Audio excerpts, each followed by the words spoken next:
The story that happened to Rick is more like an adventure movie, but it happened in real life. Two continents, irreconcilable enmity, in love, tenderness, and separation.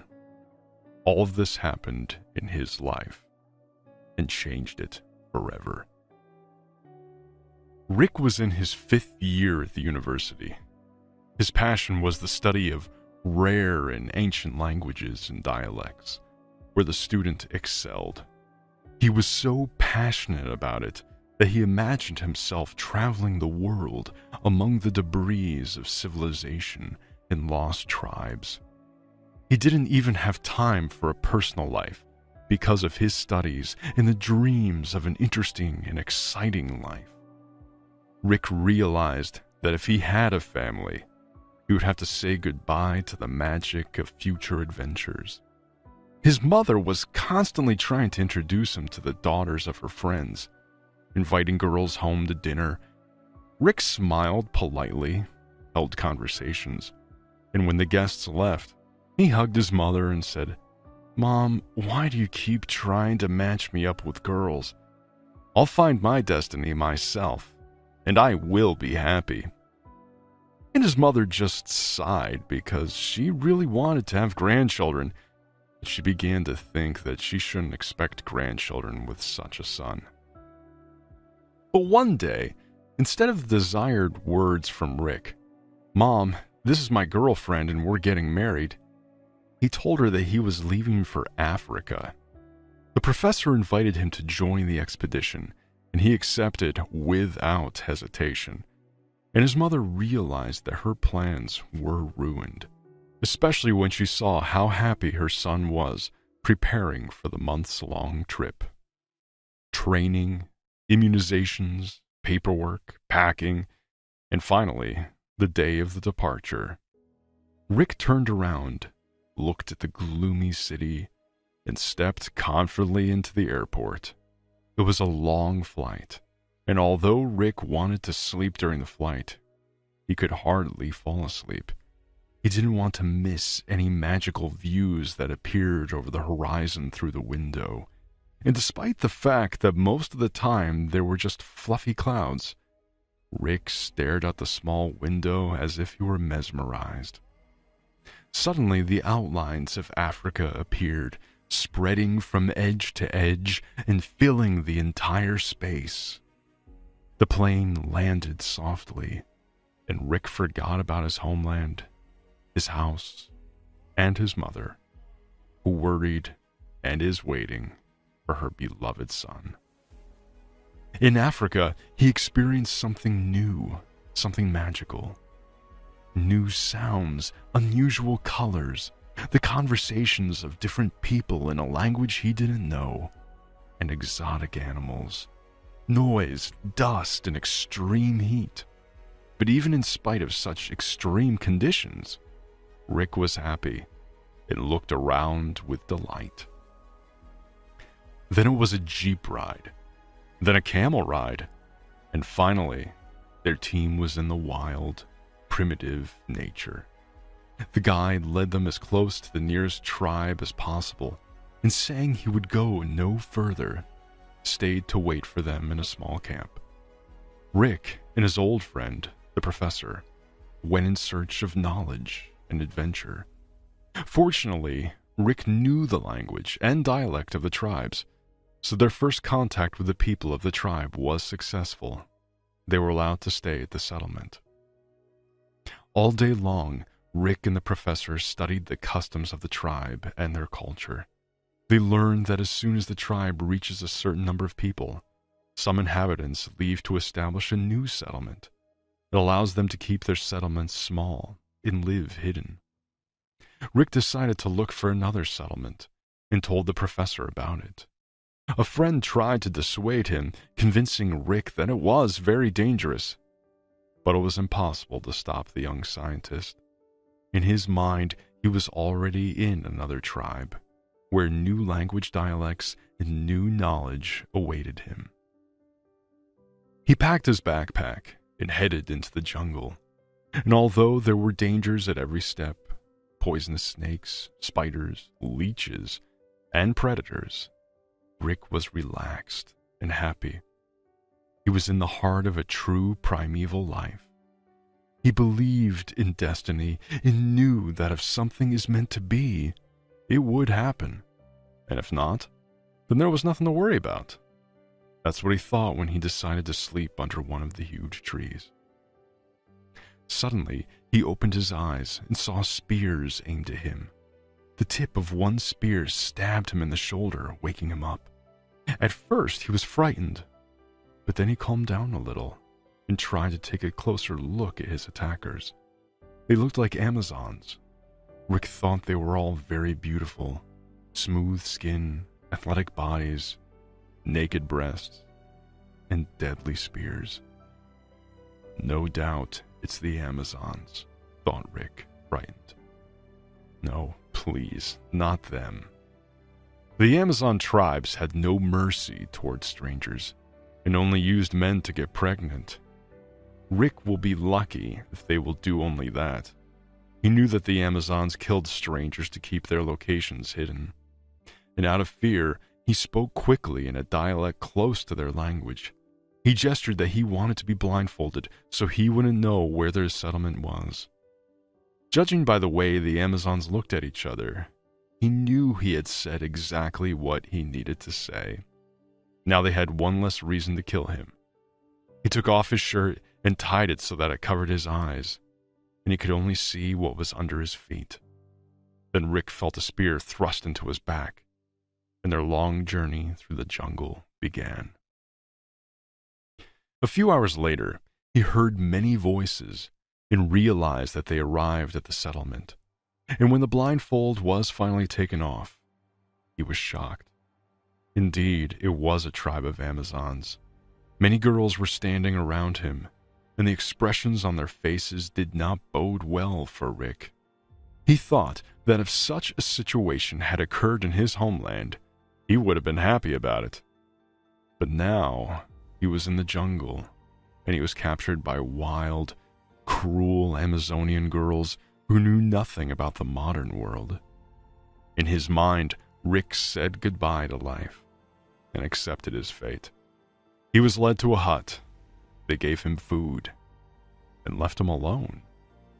The Amazons did not doubt that he would not escape, for there was an impenetrable jungle all around. In the evening, 3 half-naked girls came to him and gave him some potion. Rick had no choice. He took a sip of the hot herbal infusion and felt dizzy, and then realized that he was conscious, but his body did not obey him. One of the girls began to remove his clothes. Nothing like that ever happened to him. It was a strange feeling. His body didn't belong to him.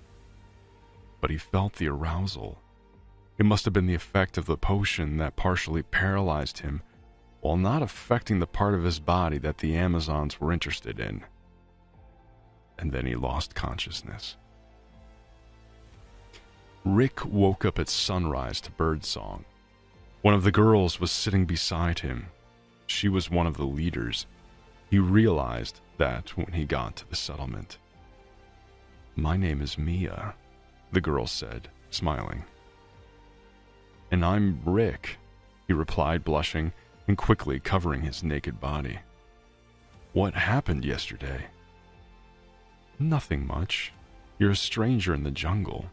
My friends gave you a potion yesterday that helps with the fever caused by the local insects. They undressed you to get the leeches off you, but you got horny for some reason," Mia replied. Rick laughed, then lowered his eyes, burning with shame. "Do you think we were cruel barbarians? Did you think we rape tourists and then kill them?" laughed Mia, looking at the astonished guy. "Well, to be honest, yes, that's exactly what I thought," replied Rick, bewildered. "It's not true. We live hidden lives, but we go to the big city regularly to buy the essentials. Yes, we respect our traditions. We live like true Amazons. But times have changed, and ancient customs are in the past. The neighboring tribes consider us enemies, thinking we are capturing their men. Though we don't do that. Their men leave on their own. Some move to big cities, and some simply die. After all, we are in the jungle. It's dangerous here. The girl tried to refute Rick's beliefs. And then Mia invited him for a walk. They walked among the wooden huts, covered by the dense crown of trees, and Rick studied the tribe's life with fascination. 3 weeks passed like that. Mia accompanied Rick everywhere, and she told him about her tribe. Gradually, the couple became closer to each other, and suddenly, they realized that a tender love had blossomed between them. Rick was happy. Mia was amazing, and the local life was peaceful and quiet. He went fishing and learned hunting, and this dark-skinned beauty was there for him. It's time for me to go back. They're probably looking for me because I haven't told anyone where I am. The professor must be worried, said Rick one day. Mia glanced into his eyes and then looked away. Rick noticed that she turned gloomy. He embraced the girl and she snuggled up to him. Amazons don't cry, Rick thought. But Mia was crying, snuggled into his chest. Her heart was about to break apart because of their separation. The next day, Rick headed to the tribe where the professor was waiting for him. Mia said goodbye, though Rick could see in her eyes that endless sadness tormented her. She took his hands and said quietly, "Amazons are one-man women. I will never forget you. Be happy, and may your family have peace and prosperity." 2 guides accompanied Rick to the place where they found him, and then he walked alone. Conflicting feelings tore him apart. He felt he must return to the civilized world, but he also knew that his heart belonged to Africa forever. The professor was happy when Rick came to the settlement, but seeing the expression on his face, he realized that he should not ask some of the questions. They discussed work matters, and Rick requested a meeting with the leader of the tribe. He told the leader that he had not met any tribes established by the natives of that tribe, but he met Amazons. The leader was shocked, but when he listened to Rick's story, he frowned thoughtfully. The leader knew that the Amazons had always been enemies. They passed this information down from generation to generation, and everyone believed it. But Rick reassured him that it was all in the past. The girls live hidden, according to tradition, but they are sociable and friendly. The leader thought for 2 days, and then called a council and invited Rick and the professor. "I decided to send a delegation to the Amazons. Rick, you will show us the way. I believe the world is changing, and relationships should not be hostile," the chief said excitedly. It was a weird trip. A white guy, a dark-skinned delegation, and a strange encounter at the border of the 2 tribes. There were men on one side and women on the other, and for the first time, they looked at each other differently. They didn't understand why their ancestors were enemies. After all, the world was so big, and there was enough space and food for everyone. And as Rick took a few steps toward the Amazons, Mia stepped out of the shadows of the trees to meet him. They walked toward each other, and their passionate embrace made people on either side smile. Rick realized that if the feud was not over, at least it reached a new level. Now both tribes would live in peace, and eventually they would forget their feud. Rick thought about it on the way back to the airport, and even when the plane flew over the clouds, he didn't stop thinking about the tribes, even when he landed in his hometown. His mother and friends met him at the airport. They hugged each other and were happy to see each other again.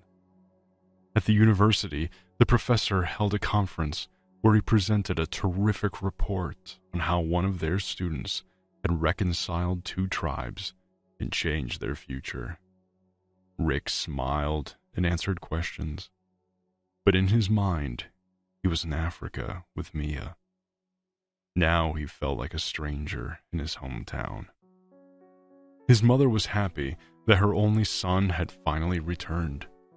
She began inviting her friends with their young daughters again. It seemed like it would never end.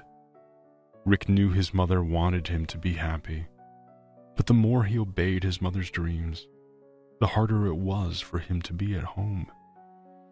He was studying, reading a lot, and learning ancient languages.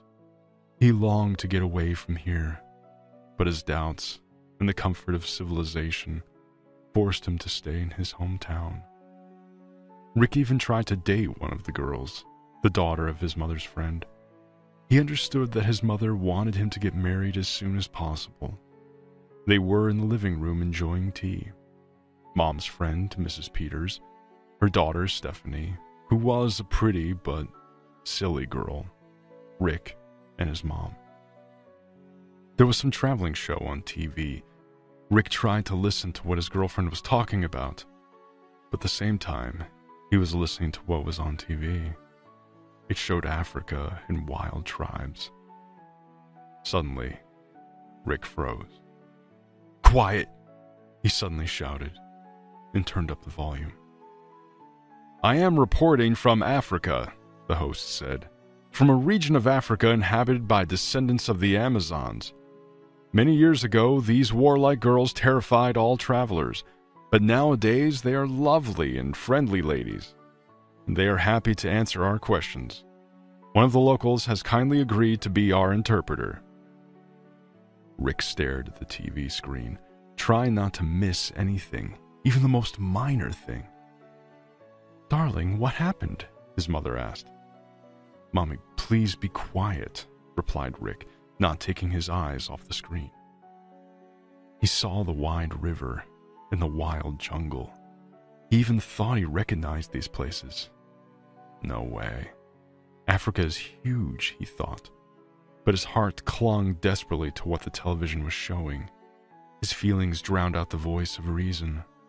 He saw wooden huts and a girl with a baby in her arms. "Excuse me," said the host. "Can you tell us a little about your tribe? They say that you began to communicate with the outside world not long ago." The girl turned around. It was Mia. It took Rick's breath away. Smiling sweetly and mumbling something into the microphone, the girl looked silently into the camera, and it seemed to Rick that she was looking directly into his eyes. And then she raised her hand as if to greet someone and said in the language of the tribe, "I'll never forget you, my love." "I'm sorry, what did you say?" the host asked. The girl came to her senses. "Nothing," Mia replied and smiled. Rick felt as if he were mesmerized. He got up from the table, kissed his mother, and walked out. "Dear, what happened?" his mother asked. "Nothing, Mom. Everything is fine. I've found my destiny. I'm sorry I have to go," her son said quietly. He entered his room and began packing, then took his smartphone and booked a plane ticket. The flight was in a week. It was just enough to make the paperwork and the immunizations. 2 months later, his mother and her friend were in the kitchen having tea. There was a live broadcast on TV from the Geographic Society showing the wild tribes of Africa. "Why are we watching this, Kira?" her friend asked. The jungle appeared on the screen. A dark-skinned girl with a baby in her arms and a white guy talked about the tribes and their customs. "That's why," replied Rick's mother, wiping away her tears. "Finally, my son is happy, and this little one in the arms of a pretty girl, that's my grandson, and I'll meet them soon." Her friend couldn't believe it. She looked at the screen with wonder, and Rick's mother prayed to God and asked for happiness for her son, for his family to have good luck, and for all troubles to bypass them, past them, past them.